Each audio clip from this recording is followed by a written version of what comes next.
Hello. Thank you guys for having me today. I'll be filling in for Caroline today, obviously. So I'll have a brief remarks here, and then we'll get to your questions. As you know, over the weekend, the president announced this Project Freedom, and the goal of it is to, frankly, if you want to talk about it, it's to rescue like almost 23,000 civilians from 87 different countries that are trapped inside of the Gulf and left for dead in the Persian Gulf by this Iranian regime. You know, for more than 2 months now, these innocent sailors and commercial crew members have been stranded out at sea because Iran is conducting something that's not just criminal. It's criminal for sure, but it's desperate and destructive, this blockade of the Straits of Hormuz. Nations from around the world, the overwhelming majority of whom are not even engaged in any military hostilities, are now at risk not just of losing their cargo, but the lives of their own citizens because of this blockade. These ships, you know, you don't leave a ship out there for this long. You start running out of food. You start running out of potable water, essential supplies, and they're at the mercy of this piracy. And what it is, it's piracy.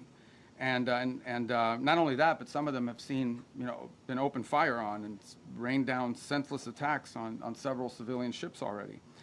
So frankly, the way to put it, these are innocent bystanders. These are countries that and ships and so forth that have nothing to do with any of this, and nonetheless are being caught in the middle of it and being held hostage merely because Iran could do that, just as the regime brutally slaughtered tens of thousands of their own citizens for the crime of peaceful protest, because they're unhappy with the quality of life or the lack of quality of life in Iran today. And so they're sitting ducks. They're isolated, they're starving, they're vulnerable, and at least 10 sailors have already died as a result of the civilian sailors. So already many nations privately and some publicly have asked the United States to help free their ships and to restore freedom of navigation in the Straits of Hormuz and this critical artery of global trade. And so President Trump, as he always does, stepped up and answered the calls for their help. And he's directed the United States military to guide these stranded ships to safety, to provide a protective bubble under which they can operate and move product and get themselves out of there and out of harm's way. And this is the first step towards reopening the strait and bringing this regime's last-ditch act of economic arson, bringing that to a close. We're doing it not only because we were asked, but because we're the only ones who can. Only we have the power to sort of take the steps that we've taken now. Under this president, under President Trump, the United States will help our friends. We're going to stand up to rogue regimes like the one in Tehran, and we're going to be unashamed to use our power and our abilities to project military power in the service of our national interest above all else. Now, what's really important for you to report and for everyone to understand is this is not an offensive operation. This is a defensive operation. And what that means is very simple. There's no shooting unless we're shot at first. Okay? We're not attacking them. But if they're attacking us or they're attacking a ship, you need to respond to that. You're not going to let some fast boat come up on a ship and shoot it up. We're going to respond to it, and we've been successful at it. I don't know what the exact number is, but I know a number of those fast boats have now been targeted. And will continue to be if they pose a threat to our forces. We'll shoot down drones, we'll shoot down missiles, but it's defensive in nature. This is defensive. So if you hear stories about attacks and launching of firing back and forth, it's not back and forth. We are only responding if attacked first. This is a defensive operation, and that's what's occurring here. Just about the importance of the Straits for a moment. This is approximately a quarter of the world's oil trade, along with significant volumes of fuel and fertilizer that operate through the Straits of Hormuz. The Iranian regime cannot be allowed to dictate who uses this vital waterway. I don't think this is also being reported enough. Maybe you are reporting. I don't read everyone. I don't know many damn outlets here. I don't know who you all are, but I mean, I know who some of you are, but I don't know all of you are. But I will say this about it. This is an international waterway. Okay, this is an international waterway. And international law is very clear, and I love it because everybody always talks about international law, and this international law on this is very clear. International waterways, no country can control them. There is no international law that allows you to say, I'm going to put mines in an international body of water and I'm going to blow up ships that don't listen to us and try to go through. That's what Iran is doing. This is a criminal act. And someone needs to do something about it. Something needs to be done. It's completely illegal, completely illegitimate, and completely unacceptable. And that's why the United States military is guiding stranded commercial ships safely through the strait and is working to restore freedom of navigation and putting an end to these efforts to hold the global economy hostage. So far, as a proof of concept and as a proof of function, 2 U.S. flag merchant ships have successfully transferred the Strait of Hormuz in the first stages of this project, and they're now safely on their way. The U.S. military is deploying the necessary assets to extend this defensive umbrella over commercial shipping. But there should be no mistake. And as I said this already, this is a defensive operation. I want to reiterate that point. This is important to understand. If no shots are fired at these ships and no shots are fired at us, we're not firing shots. But if we're fired on, we will respond, and we will respond with lethal efficiency. The assets supporting this project, by the way, include guided missile destroyers, over 100 land and sea-based aircraft, multi-domain unmanned platforms, and 15,000 of the finest military service members on the planet. These forces have already destroyed, as I told you earlier, I thought it was 6, it's 7 Iranian fast boats that failed to heed our warnings. And by fast boats, we're talking about, some of these things look like Boston whalers. Okay, so these are not like Navy ships. But nonetheless, they come fast at these boats, try to swarm them, try to harm them. We're not going to let that happen. So 7 of them now sit at the bottom of the sea, along with, by the way, the rest of Iran's Navy. That's where you can find their Navy today. And we're going to continue to systematically clear this passageway through the straits to restore freedom of navigation. Now, while this project steadily progresses, Operation Economic Fury, continues to impose maximum pressure on the Iranian regime and what remains of their already frail economy. Today, inflation in Iran is 70%, and their currency is in total and complete freefall. U.S. sanctions enforcement is stepping up. It's moving in lockstep with the naval blockade to degrade Iran's capacity to generate, to move, and repatriate revenue. It directly targets the regime's primary revenue lifelines.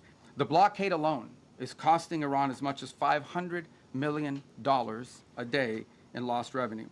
90% of total Iranian trade has been halted, causing permanent damage to Iran's oil infrastructure as wells are forced to shut in. Again, all of this is in response to their piracy. Okay, it cannot be that you have these straits and they blow up any ship that moves, and the only ships that get to go through are theirs. You can't have a situation in which the straits are closed to everyone else, but they benefit from the piracy. That can't happen. That's why the blockade is in place, and that's why these sanctions are crippling them. Any foreign financial, and by the way, Treasury is now identifying and cutting off every dollar of revenue that's flowing to this regime. And so, look, any foreign financial institution or commercial actor that enables Iran's sanctions evasion is going to face secondary sanctions exposure and a loss of access to the U.S. financial system. As President Trump has said, and the facts clearly bear out, the United States of America holds all the cards. There is no scenario here in which if they decide to join a ladder of escalation, they wind up getting the last say. But our preference is for these straits to be opened to the way they're supposed to be opened, back to the way it was. Anyone can use it, no mines in the water, nobody paying tolls. That's what we have to get back to, and that's the goal here. Every day the conflict continues, however, our leverage on Iran will continue to increase, and their position will continue to weaken, especially as the blockade really begins to bite in conjunction with the sanctions. So, look, the time's come for Iran to make a sensible choice. And it's not easy for them to do that, obviously, because they have a fracture in their own leadership system. And apart from that, I mean, the top people in that government are, to say the least, they're insane in the brain. And so we need to address that, and it's difficult because it's hard to get past that in their system. But it's important for them to make a sensible choice and the one that's right for their people. The president, our president, has proven time and again that his preference is peace. But Iran must accept the reality of this situation and come to the negotiation table and accept terms that are good for them but ultimately good for the world. The diplomatic path, if there's a real diplomatic path, I'm not always going to be one, but if there's a real diplomatic path and we continue to explore it, Steve and Jared are working on that very hard. If there is one there, it could be one that leads them to reconstruction, to prosperity, and to stability, and to not posing a threat to the world. The alternative is growing isolation, economic collapse, and ultimately total defeat. I know what the right choice is for Iran. I hope that the people over there making decisions will make the right one. The last point I would make, and it really is important for them to understand this, is they really shouldn't test the will of the United States, at least not under President Donald Trump. He has proven time and again that he will back up what he says. And if they test him, ultimately they will lose. The hard way, the easy way, the long way, the short way, they will lose. And with that, it's time for your questions. So, Catherine, why don't we start with you first? Hi, Catherine Herridge. I'm an independent journalist. Secretary Rubio, have you seen any recent indications that Iran is willing to give up its nuclear weapons program that is credible, verifiable, and that would lead to an immediate de-escalation? Well, look, this is a long-standing problem for them, right? I mean, they have wanted, they have always said they don't want a nuclear weapon. That's because they've always said that, they just don't mean it. And why do you say, well, how do you know they don't mean it? Well, we don't mean it because they're doing all the things, and historically have tried to do all the things that you do if you want a nuclear weapons program. For example, they innovate and try to innovate long-range delivery missiles that now, in some cases, are capable of reaching much of Europe. They build these large underground centrifuges for enrichment activity. There are countries in the world that are involved in the enrichment business, but these guys do it in mountains and in caves and in hiding. They've always had secret components of their nuclear program undisclosed to the world, and we know for a fact that they retain highly enriched uranium at 60%, that they did so, and that has no civilian use, none, zero whatsoever. So they have an opportunity here to agree to something that will make it clear that they're not interested in one thing is to say we don't want a nuclear weapon. Another thing is to do the things that prove you don't want a nuclear weapon. By the way, if what Iran wants is a civilian nuclear program for power plants and stuff like that, there are a lot of countries in the world that have that, and they don't enrich. They import the enriched material. You know, they could have that if that's what they wanted, but they're not acting like that's what they wanted. They're acting like they want a military, nuclear program. That's unacceptable. So that's the process we're engaged in now. To create, that's the object of this diplomacy, is to come up with some level of understanding about what are the topics that they've agreed to negotiate on. We don't have to have the actual agreement written out, and one day this is highly complex and highly technical. But we have to have a diplomatic solution that is very clear about the topics that they are willing to negotiate on and the extent and the concessions they're willing to make at the front end in order to make those talks worthwhile. That's what Stephen Jarrett and the whole team is working on, and I hope to have good news on it. That's the outcome we would prefer. That's the outcome we would have preferred a year ago. That's the outcome I think most of us would have preferred a long time ago. But that's not the option they've given us, given their activity. All right, there's no way I can figure out who to call on. I'm just going to press right in the middle, right there, you right there, yeah. Right in the back row. Thank you, Mr. President. I'll go to you next. I can't get everybody, you know that. All right, go ahead. Thank you, Secretary Rubio. Keep going right. Welcome to the White House. What's that? Talking to me, sir? Yeah, to you, yes, sir. Thank you. I have two questions on two separate issues that Do come they under... get two questions for these? Two questions that- There's a lot of people in here. that man. fall under your umbrella. All right, well, you can ask me two questions, I'll give you one answer. Go Thank you ahead. very much. I appreciate And I'll pick the one I like better. Thank you, Mr. Secretary. The first has to do with the blockade. There are lawmakers from both parties who claim the blockade is an act of war. What do you say to that? And my second question has to do with the fuel embargo of Cuba. How long, Mr. Secretary, will that last? Okay, two things. All right, good. I'll answer both your questions because I like the second one too. The first one on the blockade. And so why do we have a blockade? We have a blockade because they shut down the straits. So I don't know which members of Congress you're talking to, but here's what I would ask them. I would ask everybody here. It's very simple. These guys have shut down the Straits of Hormuz. This is what Iran is saying. We will shut down the straits. No one can go through. No country in the world can go through unless we allow you to go through, and you have to pay us. But our ships can go through, meaning the Iranian ships, as much as they want. That's crazy. Who would agree to that? So how are we going to have a situation where they get to close the straits to everybody, and the only people who are allowed to go through there 100% without paying anything are the Iranians? If you do that, they'll keep the straits closed forever. They're trying to make this some new normal. Okay, under no circumstances can we ever allow them to normalize the fact that they get to blow up commercial ships and put mines in the water. So the response to that is we're going to blockade your ships. If everyone's ships are not getting out, your ships are not getting out either. That's not an act of war. That's a defensive measure. It's a counter to what they have decided to do. You know what is an act of war? Putting mines in the water. Why don't the members of Congress, or whoever it is complaining about it, they should be all over that. These guys put mines in the water. That alone, mining in the water is illegal, period, under any circumstances, and they've done it. This is crazy stuff, but this is what they've done. On Cuba, oil blockade on Cuba. There's no oil blockade on Cuba per se. Here's what's happening with Cuba, okay? Cuba used to get free oil from Venezuela. Used to give them a bunch of free oil. They would take like 60% of that oil and resell it for cash. It wouldn't even go to benefit the people. So the only blockade that's happened is the Cubans have decided, the Venezuelans have decided we're not giving you free oil anymore.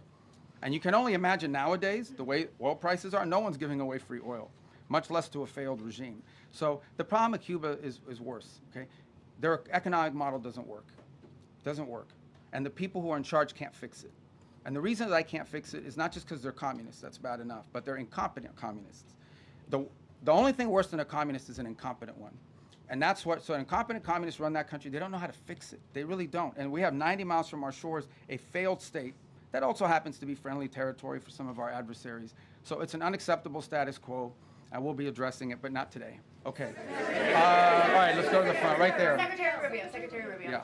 You are going to the Vatican to meet with the Pope. Is this an attempt to smooth things over with the Pope, given the rhetoric between President Trump and Pope Leo? No, I mean, it's a trip we had planned from before, and obviously we had some stuff that happened. And no, look, there's a lot to talk about with the Vatican. I'll give you one example. The Pope just returned from a trip to Africa, where the church is growing very vibrantly.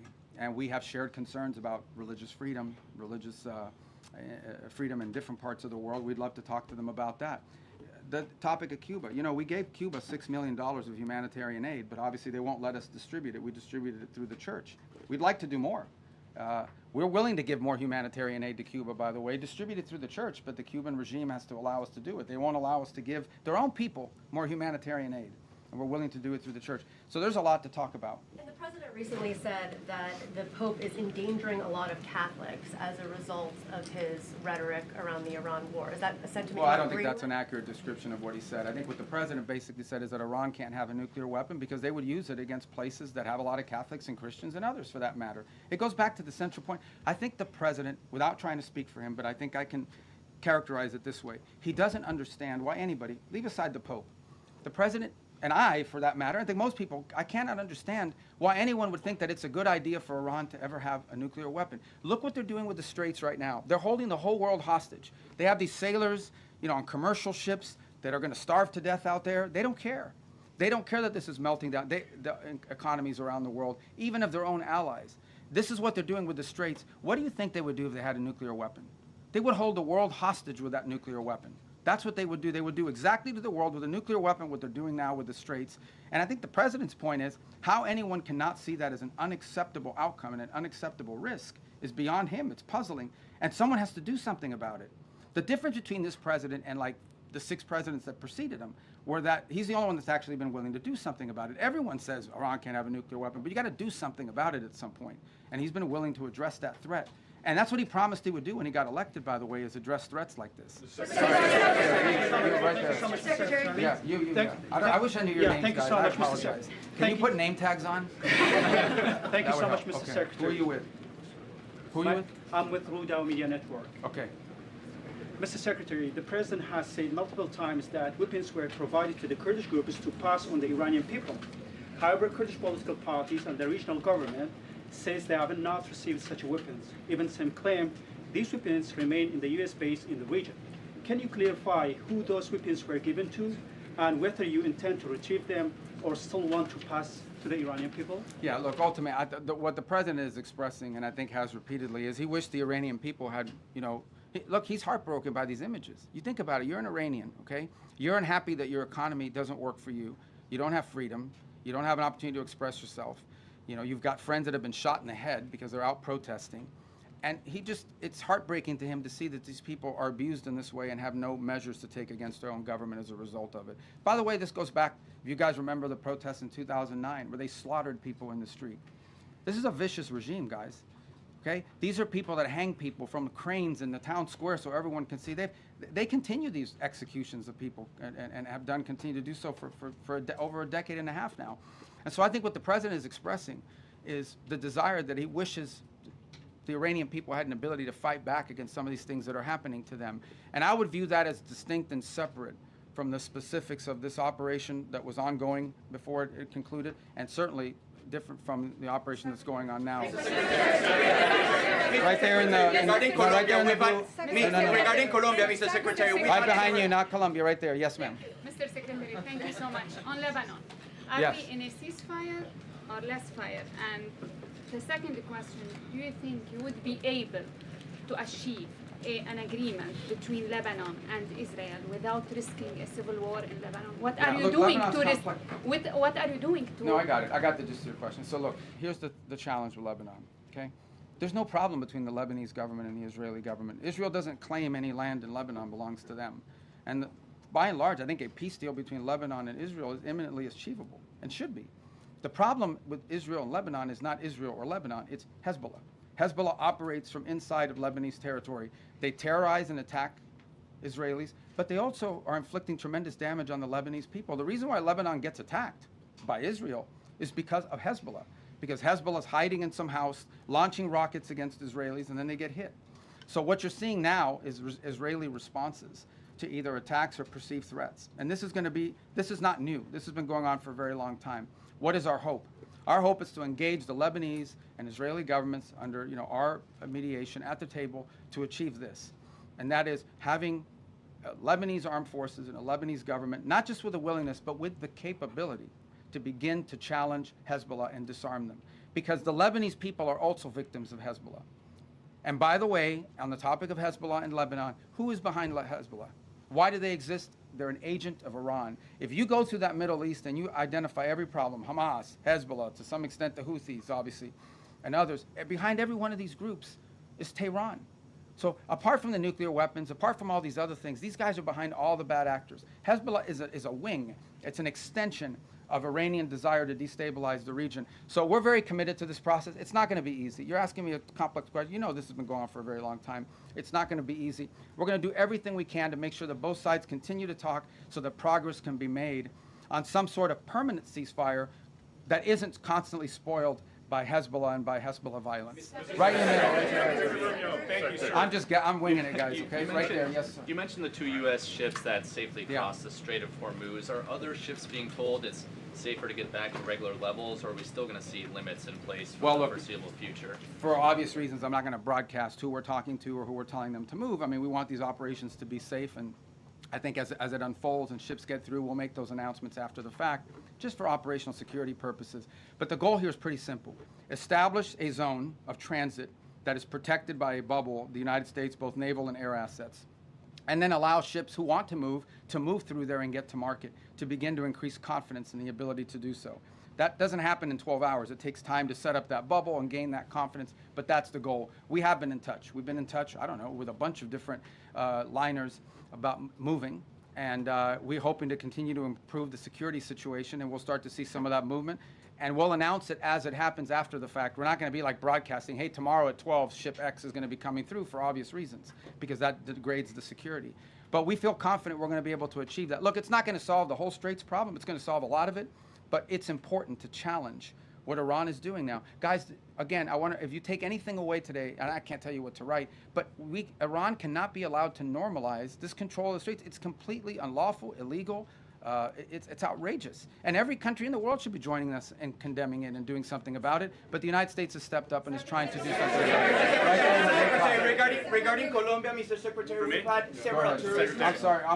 We'll see if we get to Colombia today. Go ahead. You guys have an election now. Why don't you wait till after your election? Mr. Secretary, Go ahead. Tom Michael Yes, Ross sir. with Daily Mail. I was curious about your meeting with Southcom earlier. There was a picture, a map of Cuba behind you. What did you discuss with Southcom about Cuba? Well, And do you have any updates on I'm not going to Greenland? tell you what I discussed with South Korea.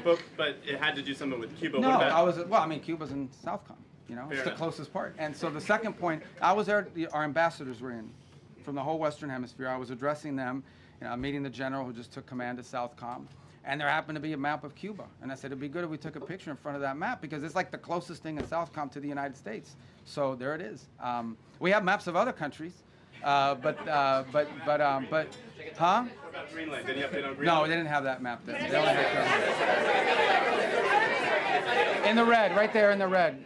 In the red, okay. Cristina de Telemundo, Mr. Sec. Can I ask you in Spanish or can I Yeah, ask you can answer in Spanish. You Muchas can ask me. gracias. And they'll have to translate for them what you So asked me. I'll say it in English, and if you can answer in both languages. Today I checked the webpage of the State Department, and there's still a $25 million bounty on Diosdado Cabello, the Secretary of Interior, for drug trafficking and narco-terrorism. I was wondering if that has been put on hold, or if you're negotiating with President Delcy Rodriguez to turn him over. Yeah, I don't have any updates for you on No, that. no. The website is what it is, and that's where it stands. That policy hasn't changed. But guys, let's be mature here a little bit. I'm not going to tell you about what we're talking about with the leader of these countries. El Departamento de Estado sigue considerando a Diosdado Cabello un narcoterrorista y un narcotraficante, como dice en la página del Departamento de Estado. La política de Estados Unidos en ese tema no ha cambiado, y cuando cambie te dejaremos saber. The politics of the United States on that, the policy of the United States on that topic hasn't changed. When it does, obviously we'll inform you, but I don't have any news for you on that today. Right there in the green. I'll get to you guys. Right there in the green. Are you guys all the TV people? All right, go ahead. I'm sorry. Go. I'm learning. They gave me a little map. I don't know where I put it of the people here. Some of you have like red X's. I'm kidding. No, it's not true. Go ahead. Thank you, Mr. Secretary. The average average price of gas in the country right now is Yeah. $4.50. Do you have a thought on how long Americans are supposed to kind of accept this? Do you think it will affect Republicans' majorities in the midterms? Well, I'm not going to speculate on the politics of it. You can tell me. I mean, look, it's obviously being driven by global events. That was true during the Russia-Ukraine war as well, where you saw that come up. It's look, we don't benefit from the Straits as much as other countries. I don't know if you've seen what the gas prices are like in other parts of the world that are really suffering big time. So we're very fortunate that the United States, I believe right now, is like the world's largest net exporter of oil and natural gas as a result, and not because of this war, but because we have this capacity. So we've been insulated to some degree. We're obviously still vulnerable to some extent to global prices, and so, but in the end, I mean, we're more insulated than other countries, even though that's not welcome news to Americans that are paying more at the pump, no doubt about it. And it certainly is one of the circumstances of it. There are people that we're predicting would be much higher at this point, but we're not taking that for granted. Suffice it to say that think about it this way. Everybody needs to think about it this way. If Iran had a nuclear weapon, and they decided to close the Straits and make our gas prices like $9 a gallon or $8 a gallon, we wouldn't be able to do anything about it because they have a nuclear weapon. And a nuclear-armed Iran could do whatever the hell they want with the Straits, and there's nothing anyone would be able to do about it. And that's one of the many reasons, apart from like the massive loss of life in a nuclear strike, why Iran can never have a nuclear weapon. I mean, so this is an example of, if they had a nuclear weapon, they closed the Straits and they would tell the world, what are you going to do about it? We have a nuclear weapon, we can attack you with it. That's the world none of us want to leave behind. It won't happen under this president's watch, but some future president and future, in the future Americans will have to deal with this. So just one more example of why these guys can never be allowed to have a nuclear weapon. Right there, in the black. Right, you in the black, yes ma'am. Thank you, Mr. Secretary. Where you, no, right there, you both are wearing black. Thank you. She's closer. No, you don't have black, you have blue on. I'm colorblind, but I know blue and black. Right there, yes ma'am. No, you, the first one I called on. Thank you, Mr. Secretary. Thank you. This is chaos, guys. Go ahead. Welcome to the White House. You've long been a leading voice on human rights in China, and so including religious persecution and forced organ harvesting. So President Trump prepares to meet Xi Jinping next week. Do you expect human rights concerns to be on the table? Or to well, we come up always with raise those discussions issues, there? and they remain true. And I think we've proven in some cases it's most effective to raise them in the appropriate setting. But we always raise those issues. They're important to us, among with others, of course. But those issues remain prominent in our view and in our conversation about these things. And we'll continue to raise them in the appropriate forums. All right, let's get to the front. These guys are going to get mad. Go ahead, I'm sorry. Thank you, Segment Kennedy, Associated Press.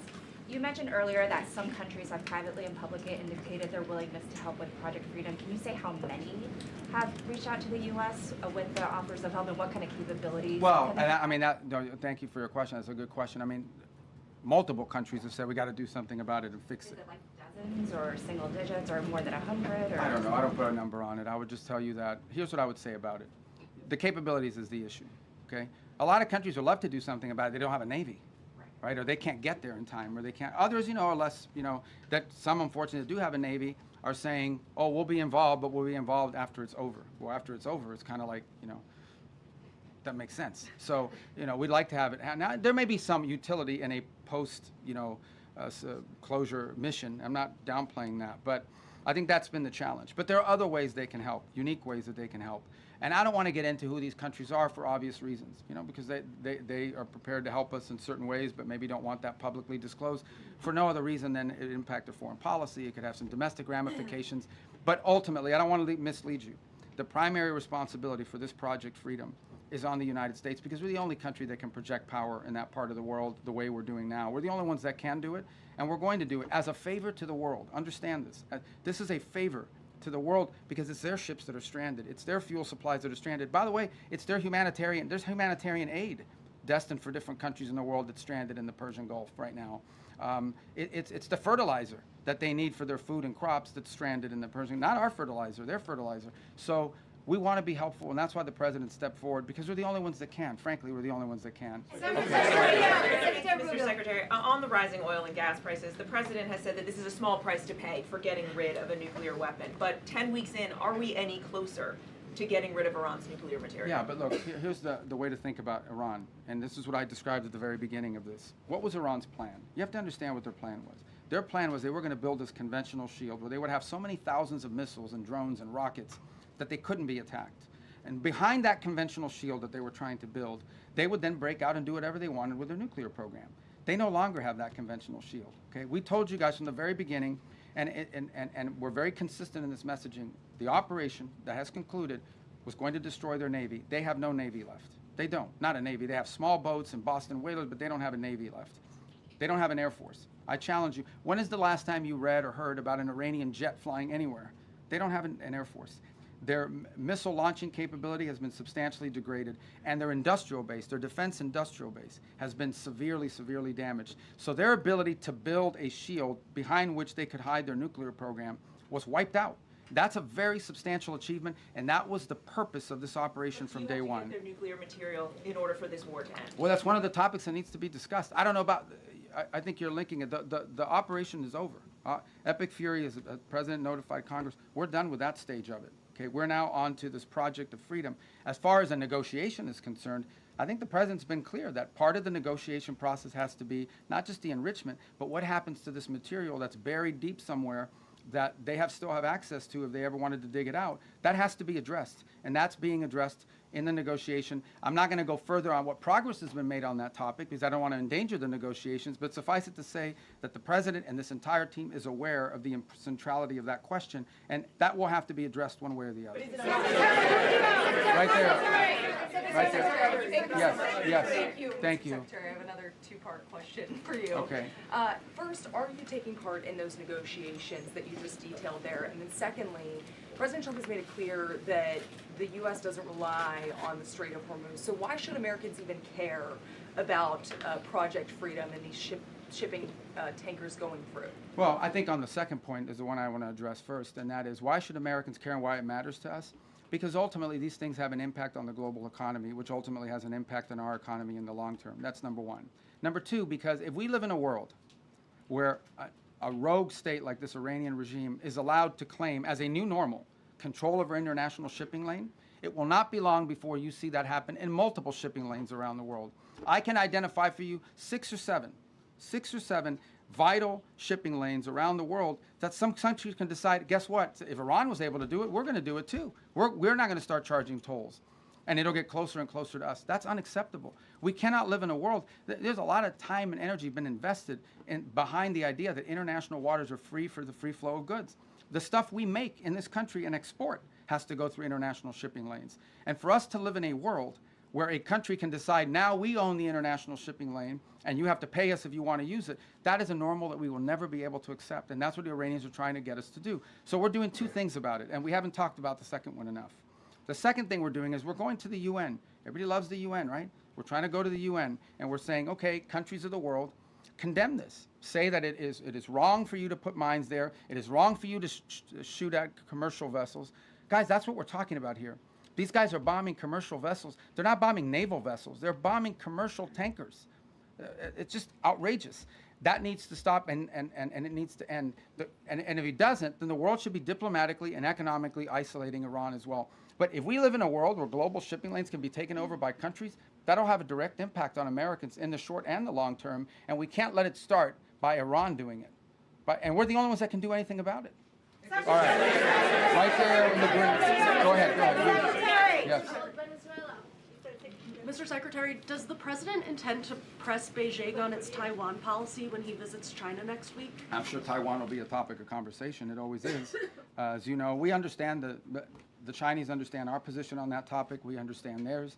And I think both parties, without getting ahead of myself of what will happen in the talks, but I think both countries understand that it is neither one of our interests to see anything destabilize happen in that part of the world. We don't need any destabilizing events to occur with regards to Taiwan or anywhere in the Indo-Pacific. And I think that's to the mutual benefit of both the United States and the Chinese. Secretary, hey, Kara Castanova from Lindell TV. Thank you for taking my question today. How does the State Department... What happened? Why is everybody giggling? What happened? Oh, I'm sorry. Are they mean to you? No, they're not mean. Oh, okay. I don't think they are. I hope Okay. not. But I'm All right, Kara I'm from sorry. Lindell Go ahead. TV, and nice to ask Thank you a you. question All right. today, sir. How does the State Department interpret the President's recent remarks when he said, quote, the Iranian people need to have guns, and I think they are getting some guns, end quote. What did he mean, and do those comments relate to any ongoing or potential U.S. actions like supplying those weapons? Well, I think it goes back to the question I was asked a moment ago. I think the President thinks it's heartbreaking that the Iranian people are abused by this regime the way they are. In the end, I mean, this regime is not, guys, I know, I've said this, I think I said this in my hearing before the Senate when I got confirmed. I don't know of any country in the world where there's a bigger difference between the people and the people who run the country. Okay, this country is run by radical Shia clerics. And that's not what Iran and the Iranian people are. Now, they may be Shia, but they're not radicals and they're not clerics, and they just want a normal life and a regular life, and in many ways a very cosmopolitan country with an incredible history and incredible legacy and the like.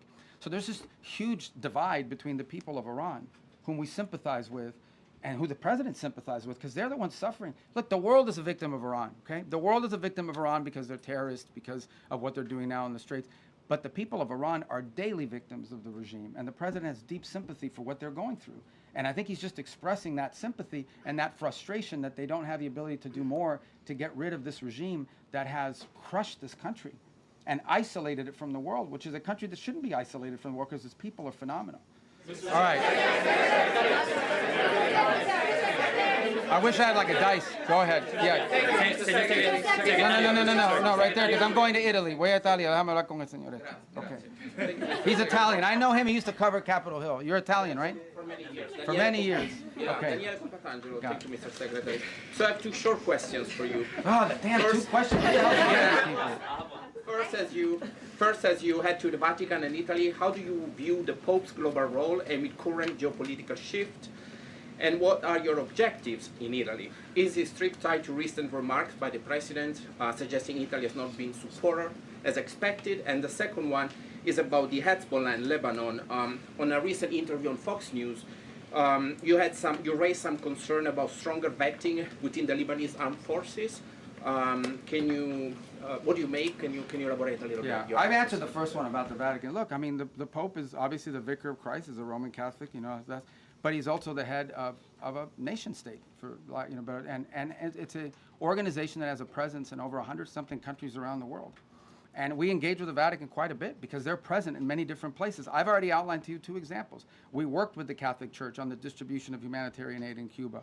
We share with the Catholic Church a concern about the destruction of religious liberty, the persecution of Christian minorities, and also, you know, the challenges that are being faced by Christians in Africa, where the Pope just recently visited. So we have a lot to talk about with them, and I engage with them quite a bit on that front. So the trip is really not tied to anything other than the fact that it would be normal for us to engage with them, and other Secretary of States have done that in the past.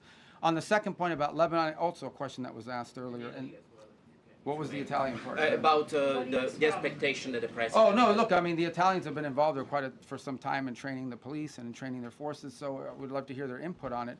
And in the way, look, we welcome everybody's help eventually. What has to happen in Lebanon, what everybody wants to see, is that you have a Lebanese government with the capability to go after Hezbollah and take the Hezbollah apart. There shouldn't be a Hezbollah and a government. There should be a government. Everyone should fold underneath it. And if we do that, then there'll be peace between Israel and Lebanon. But we have to build the capacity of the Lebanese to do it. And I think Italy could be helpful in that regard. All right. Did I call on you already? You already got a question? In the green? Did I call on you already? No. Okay, all right. Go ahead. You mentioned the UN resolution that Yes. you announced today. Can you talk about what the goal is with that resolution? And there was a similar one last month that was vetoed by China and Russia. You spoke to the Russian foreign minister. Do you have an assurance that Russia will be on board with this now? Well, we don't know. narrowed Yeah, look, resolution? I mean, everyone wouldn't want to see this vetoed again, and then we've made some slight adjustments to the language, but I don't know if it'll avoid a veto or not, but the language isn't very complicated. And I think it's a real test for the UN, right? As something that functions that can solve global problems. What is the purpose of the UN? The UN was supposed to be a place where you could peacefully resolve global conflict. Right now, you have a country who is unlawfully, criminally, and illegally taking possession of an international waterway and blowing up commercial vessels and putting mines in the water. I don't know if people appreciate how outrageous this is, how unacceptable it is that any country would fire and try to sink commercial vessels or put mines in the water. Both of these things are illegal. And so we're going to take it to the UN, and we're going to give it another chance to be a forum in which we're not even asking people to commit troops to the region and help blow up the Iranian boats. All we're asking them to do is to condemn it, to call on Iran to stop blowing ships, to remove these mines, and to allow humanitarian relief to come through because there's humanitarian aid that's trapped. That's it. This is a very modest request. And if you're telling me that the international community and hundreds of countries cannot rally behind that, then I don't know what the utility of the UN system is if it can't even solve something as straightforward as that. And I think to both the Chinese and the Russians, I would argue and have argued that it is in their interest for that resolution to pass and for pressure to be brought on Iran, because it is in their interest not to see international waterways, including the Straits of Hormuz, be closed down and cause economic chaos to dozens and dozens of countries around the world. Okay. Back row, yellow tie. Back row, yes, Secretary, sir. Yeah. CBN News, you've had a deep faith for God and country. At the end of the day, with all that you've been involved in, Keep going. you've been extremely busy. Go ahead, I'm sorry. As we all know. I got to ask you, what is your hope for America at a time such as this? My hope for America? And It's how the do you same as always personally been. deal with that? Yeah, look, I mean, my hope for America is what it's always been. I think it's the hope I hope we all share. We want it to continue to be the place where anyone from anywhere can achieve anything, where you're not limited by the circumstances of your birth, by the color of your skin, by your ethnicity, but frankly, it's a place where you are able to overcome challenges and achieve your full potential. I think that should be the goal of every country in the world, frankly, but I think in the U.S., we're not perfect. Our history is not one of perfection, but it's still better than anybody else's history, and ours is a story of perpetual improvement. Each generation has left the next generation of Americans freer, more prosperous, safer, and that is our goal as well. But it is a unique and exceptional country, and as we come upon this 250-year anniversary, I think we have a lot to learn and be proud of in our history. It is one of perpetual and continuous improvement, where each generation has done its part to bring us closer to fulfilling the vision that the founders of this country had upon its founding. So, thank you. All right. I have time for 2 more questions. Crazy. All right, right there in the pink. No, you right there. That lady. No, the one right next to you in the pink. No, the pink. I'm sorry, but I pointed at her. I need to get a laser pointer and just go. Now you in the pink jacket, the lady right there. Thank you. Thank you very much, Mr. Secretary. I have a question on Iran-China relations. Okay. What's your reaction to Iranian foreign minister visit to China? Also, Beijing instructed its firms to ignore U.S. sanctions. Could you also address that?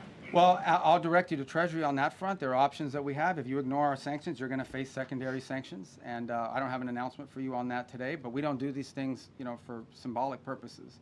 On the first point about the visit, it's fine. I hope the Chinese tell him what he needs to be told, and that is that what you are doing in the Straits is causing you to be globally isolated. You're the bad guy in this. You guys should not be blowing up ships. You should not be putting mines. You should not be trying to hold hostage the global economy. I hope the Chinese bring, whether it's done privately, but I hope it's done directly, that's the message they deliver to them. As I outlined earlier today, China is an export-driven economy. Okay, I'm not here to speak on behalf of what's in the best interest of China, but it's obvious. China is an export-driven economy. That means they depend on other countries to buy from them. Well, you can't buy from them if you can't ship it there, and you can't buy from them if your economy is being destroyed by what Iran is doing. So it is in China's interest that Iran stop closing the straits. It's harming China as well. The gentleman in the red tie, right there. Yes, I'm sorry, what's your name? Liz Landers with PBS News Hour. Okay. Another question about the China-Iran relationship. You said at the beginning of your comments at the top that every single financial situation will be targeted. Does that include Chinese banks? Would the president sanction We're going to enforce our sanctions. Chinese banks I don't before have an announcement for you. That will have to come from Treasury. But we have sanctions in place. And sanctions don't mean anything unless, you're going to do something about them. So I think that's been clear. I think that, the Treasury will follow up with any specific announcements. Suffice it to say, we're serious about our sanctions. Then a cost needs to be imposed on Iran for what they are doing. Otherwise, if they get away with this, guys, if they get away with pulling this thing off without paying a price for it and backing down, you're going to see multiple places around the world where other countries are going to be tempted to do the same. This is unacceptable. Again, I want to reiterate the point. We keep arguing back and forth about the war and the shooting and this and that and the other. These guys are shut down an international waterway. The Straits of Hormuz do not belong to Iran. They don't have a right to shut it down and blow up ships and lay mines. And that's what they've done. That needs to be addressed. Otherwise, and it cannot be normalized. Under no circumstances can we live in a world where we accept, okay, this is normal. You have to coordinate with Iran. You have to pay them a toll in order to go through the Straits of Hormuz. Not only is that unacceptable in the Straits, you're creating a precedent that could be repeated in multiple other places around the world. The whole world should join us in this condemnation, and the whole world should join us in doing something about it, by the way. It shouldn't just be us. We're hoping to get countries. We're going to give them a chance to do something about it at the United Nations. All right, my last question.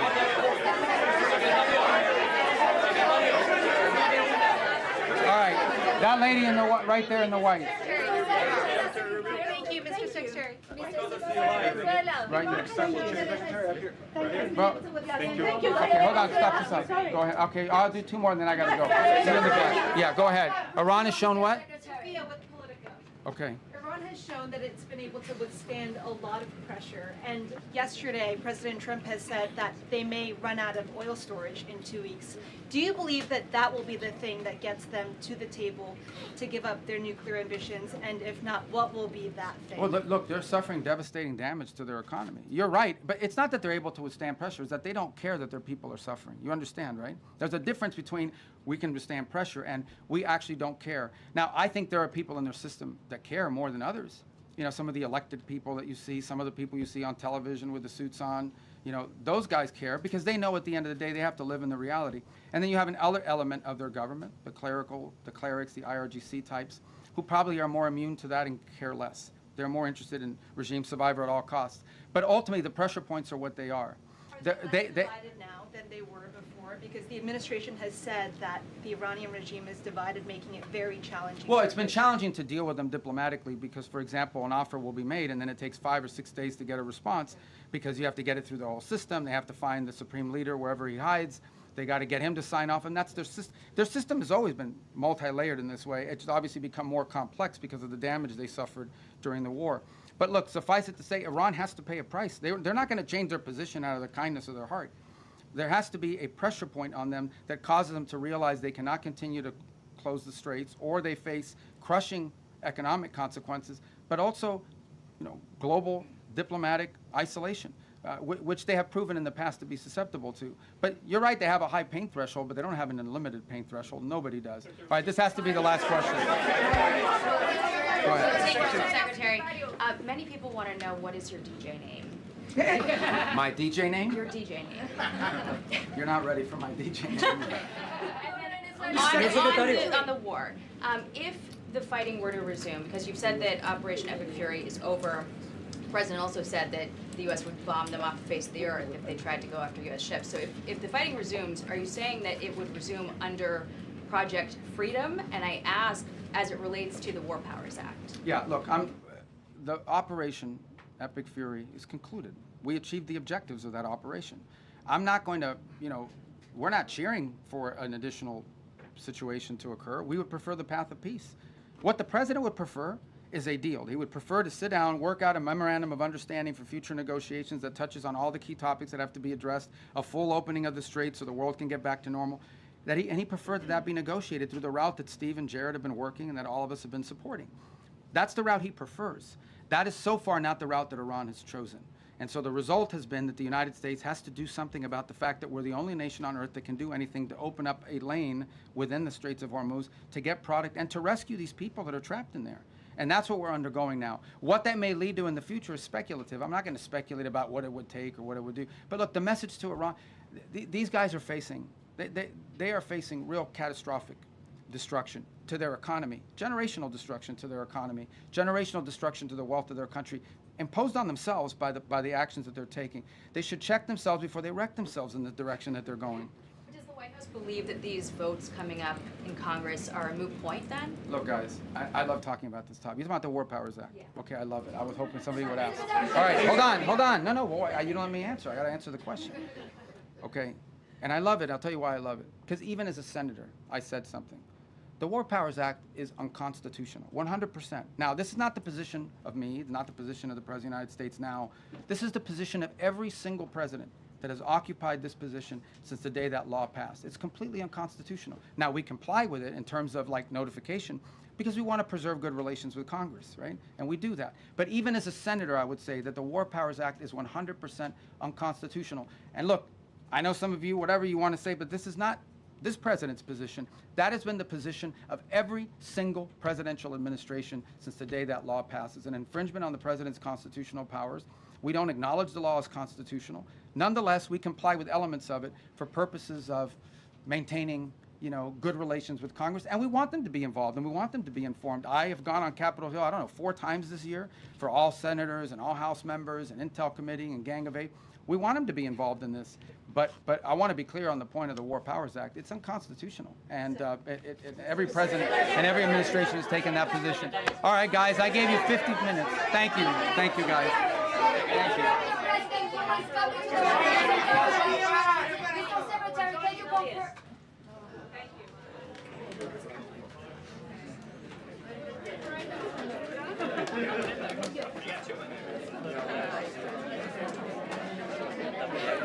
you.